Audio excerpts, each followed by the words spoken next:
लोग कहते हैं नशा शराब में होता है। कभी मेरी धड़कनों से पूछो, तुम्हारा जिक्र होते ही ये बहकने लगती हैं।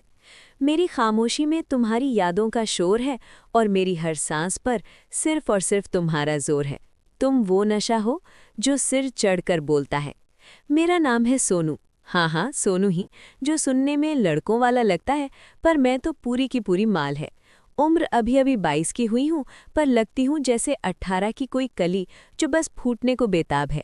गाल गुलाबी, आंखें बड़ी बड़ी, होठ ऐसे कि जैसे किसी ने चेरी का रस चुपके से लगा दिया हो। और हाँ, मेरी कमीज हमेशा एक बटन ढीला रहता है, गलती से, बिल्कुल गलती से। अब आप ही बताओ, जब सांसें तेज चलती हैं तो बटन भी तो थोड़ा आज़ाद होना चाहते हैं ना। मैं बात कर रही हूँ उस दिन की जब मैं पहली बार डॉक्टर साहब के क्लिनिक में घुसी। नहीं नहीं, कोई बारिश नहीं थी, कोई बिजली नहीं गुल हुई थी। बस मैं सुबह सुबह नहा कर निकली थी। बाल अभी अभी गीले थे और मेरी चुन्नट वाली सलवार सूट पर चिपक रही थी। मम्मी बोली, सन्नू बेटी, तेरी कमर में अजीब सी खुजली सी हो रही है ना, चल डॉक्टर विक्रम सिंह के पास, वो बहुत अच्छे हैं। गांव के सारे बड़े बूढ़े उसी के पास जाते हैं। मैंने मुंह फुलाया, पर मन ही मन खुश थी। सुनने में आया था डॉक्टर साहब जवान हैं, कसरती बदन और आवाज़ में ऐसा मक्खन कि सुनते ही घी बन जाए। क्लिनिक पहुंची तो लाइन थी, पर मेरे लिए नंबर तुरंत आ गया। शायद मेरी मुस्कान ने जादू कर दिया। अंदर घुसी तो देखा डॉक्टर साहब कुर्सी पर पीठ टिकाए, चश्मा नीचे सरकाकर मुझे घूर रहे थे, मतलब देख रहे थे। सफ़ेद कोट, नीचे नीली शर्ट, बाहें मुड़ी हुई, नसें उभरी हुई। मैंने सलवार का नाड़ा ठीक किया और बोली, डॉक्टर साहब नमस्ते। नमस्ते सोनू जी, बैठिए, बताइए क्या तकलीफ है। उनकी आवाज़ में कुछ ऐसा था कि मेरी कमर की खुजली और बढ़ गई। मैंने धीरे से कुर्सी पर कूल्हे टिकाए और बोली, साहब, जब भी मैं झुकती हूँ कुछ चुभता सा लगता है, जैसे कोई छोटी सी सुई अंदर घुस जाए। मैंने जानबूझकर कमर को थोड़ा सा आगे किया, चुन्नट सर की, थोड़ी सी त्वचा चमकी, वो चश्मा और नीचे सरकाए। दिखाइए तो जरा। मैं उठी, टेबल के पास गई, धीरे से सलवार का नाड़ा ढीला किया और कमीज ऊपर की, बस 2 इंच, पर इतना कि उनकी सांस रुक गई। मैंने पीठ उनकी तरफ की और बोली, यहाँ साहब, बिल्कुल यहाँ। वो पास आए, ग्लव्स नहीं पहने, नंगी उंगलियां मेरी कमर पर फिसली, ठंडी उंगलियां, गर्म त्वचा। मैंने आंखें बंद की। वो धीरे धीरे दबा रहे थे, यहाँ या यहाँ। हर बार उनकी उंगली थोड़ी नीचे सरकती। मैं सांस रोक के बोली, हाँ बिल्कुल वहीं। फिर वो बोले, सोनू जी, ये कोई सुई नहीं है, ये तो आपकी मांसपेशियां तनी हुई हैं। रोज सुबह तेल मालिश करो, गर्म पानी की थैली रखो, और हाँ। वो रुके, मेरी कमर पर उंगली से गोल गोल घुमाते हुए बोले, रात को सोते वक्त कुछ ढीला ढाला पहना करो ताकि हवा लगे। मैं मुड़ी, उनकी आंखों में आग थी पर चेहरा शरीफ। मैंने शर्माते हुए पूछा, क्या ढीला ढाला साहब। वो हंसे, जो आपको आराम दे। मैंने दवाई ली और निकलने लगी। दरवाजे पर रुककर बोली, साहब कल फिर आऊं। वो बोले, ज़रूर, पर सुबह 7 बजे, क्लिनिक बंद होने से पहले। मैंने आंख मारी और चल दी। बाहर आकर मेरी सहेली गुड़िया मिली, बोली, क्या हुआ। मैंने कान में फुसफुसाया, कल सुबह 7 बजे फिर मालिश है। अगली सुबह मैं 6:50 पर पहुंची। क्लिनिक बंद था, सिर्फ एक बल्ब जल रहा था। दरवाज़ा खटखटाया, डॉक्टर साहब ने खोला, अंदर कोई नहीं। वो बोले, आज स्पेशल चेकअप है सोनू। मैंने सलवार कुर्ता उतारा, नहीं बस चुन्नट ऊपर की, और लेट गए। टेबल पर वो तेल की शीशी ले आए, बोले, आज हाथ से ही मालिश करूंगा, मशीन ठंडी है। मैंने मुंह पिलो में दबाया और बोली, जितना दबाना है साहब दबाइए।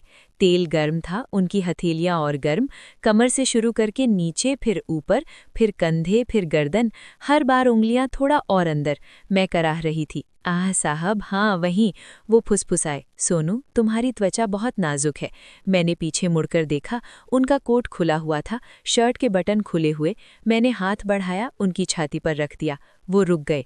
मैंने धीरे से कहा, साहब आपकी भी मांसपेशियां तनी लग रही हैं। वो हंसे, मेरे कान में बोले, शायद मुझे भी मालिश की ज़रूरत है। फिर वो मेरे ऊपर झुके, सांसें गर्म, होंठ पास, और तभी दरवाजे की घंटी बजी। डाकिया था पार्सल लेकर। वो उठे, मैंने कपड़े पहने, पार्सल खोला, उनकी माँ का खत। लिखा था, बेटा हम 15 दिन नहीं 1 महीना रुकेंगे, घर संभालना, और हाँ कोई लड़की मत लाना। वो हंसे, मैं शर्मा गई। फिर शुरू हुआ हमारा रोज का सिलसिला। सुबह 7 बजे मैं जाती, वो मालिश करते, मैं कराती। कभी मैं ऊपर, कभी वो, कभी तेल, कभी क्रीम, कभी बेड पर, कभी सोफे पर हर बार कुछ न कुछ आ जाता। फोन, घंटी, पड़ोसी, कुत्ता। हम पास आते और दूर हो जाते। थर की दिमाग सोचता आज तो पक्का, पर होता कुछ नहीं। बस सांसें तेज, बदन गर्म, आंखें लाल। एक दिन वो बोले, सोनू आज कुछ अलग करते हैं। मैंने पूछा क्या? वो बोले, आज तुम डॉक्टर बनो, मैं पेशेंट। मैं हंसी, उनका कोट पहना, स्टेथोस्कोप लगाया। वो लेट गए, शर्ट उतारी। मैंने उनकी छाती पर हाथ फेरा। साहब, यहाँ धक धक तेज है। वो बोले, इलाज करो। मैंने उनके सीने पर हाथ रख दिए, मतलब सांस सुनने के लिए। वो कराहे, हाथ मेरी कमर पर। मैंने उनके पट की बेल्ट खोली, मतलब पल्स चेक करने के लिए। और तभी बिजली गुल नहीं हुई, बारिश नहीं हुई, बस उनकी माँ का फोन आया, बेटा हम कल आ रहे हैं। फोन कटा, हम दोनों हंस पड़े। मैंने कोट उतारा। बोली, साहब आपकी बीमारी लाइलाज है। वो बोले, तुम्हारा इलाज भी। अगले दिन मैं फिर गई। इस बार घर में उनकी माँ थी। वो किचन में चाय बना रही थी। मैं शर्माई, बोली, आंटी मैं सोनू डॉक्टर साहब की। आंटी हंसी। पेशेंट पता है बेटा, रोज तेरी तारीफ करता है, बोलता है माँ सोनू बहुत बहादुर है, एकदम दर्द नहीं करती। मैं लाल हो गई। फिर आंटी बोली, चल बेटी आज मैं भी मालिश सिखाऊंगी। हम तीनों कमरे में गए। आंटी ने तेल लिया, बोली, देख ऐसे दबाओ, और उन्होंने डॉक्टर साहब की पीठ दबानी शुरू की। मैं हंस हंस के लोटपोट। डॉक्टर साहब मुंह बनाए लेटे थे। आंटी बोली, सोनू तू भी सीख, शादी के बाद काम आएगा। मैंने कहा, आंटी शादी? वो बोली, हाँ विक्रम ने तेरे लिए रिश्ता मांगा है। मैं स्तब्ध। डॉक्टर साहब शर्मा गए। आंटी चली गई। मैंने उनसे पूछा, सच? वो बोले, सोनू मैंने कभी तुझे गलत नज़र से नहीं देखा, बस तेरी हंसी, तेरी बातें, तेरी हिम्मत, मैं तेरे लिए पागल हूँ। मैं रो पड़ी। वो मुझे गले लगाए। मालिश नहीं, मोहब्बत थी। शाम को घर आए, मम्मी पापा से बात हुई, सब खुश। गुड़िया बोली, सोनू तू तो कहती थी कुछ और होने वाला है। मैं हंसी, हुआ ला कुछ और। शादी की तारीख पक्की हुई। मंडप में मैं दुल्हन बनी, वो दूल्हा। मंडप के बाद पहली रात, नहीं वो तो बाद में, पर उस रात डॉक्टर साहब ने मेरे कान में फुसफुसाया, सोनू आज असली मालिश होगी। मैं शर्माई, साहब अब तो रोज होगी। वो हंसे, पर अब कोई फोन नहीं बजेगा।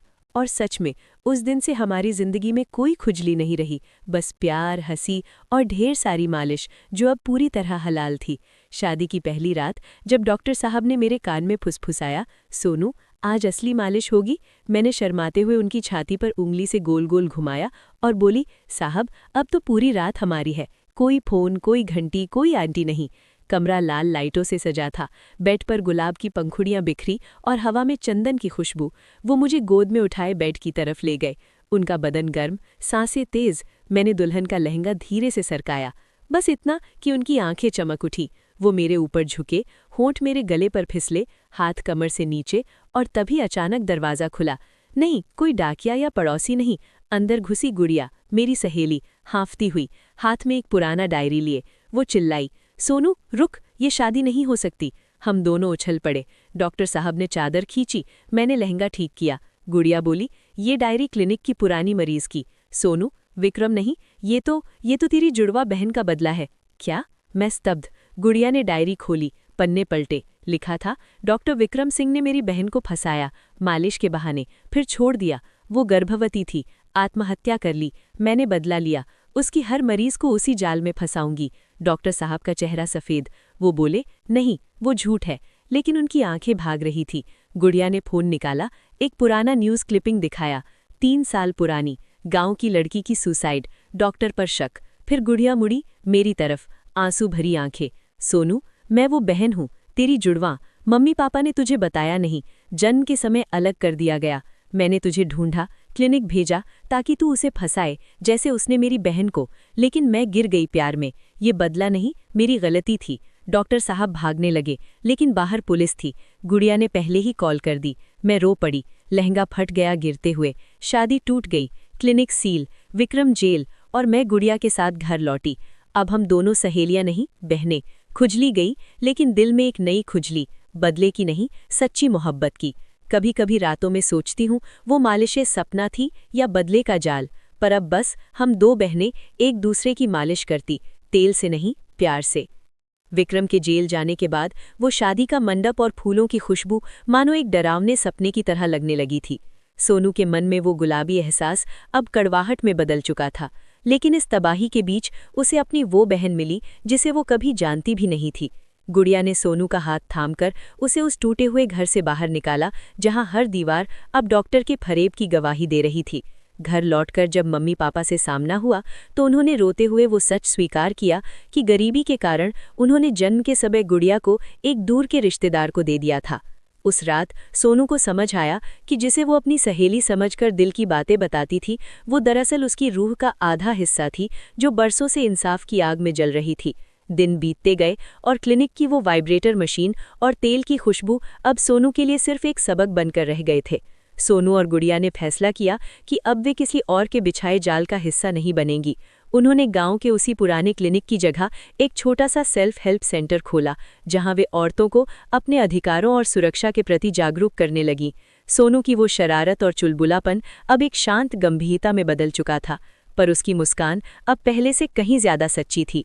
वो अक्सर रात को खिड़की के पास बैठकर सोचती कि क्या विक्रम का वो प्यार वाकई झूठा था या फिर उसने भी सोनू के भोलेपन में अपनी हार मान ली थी।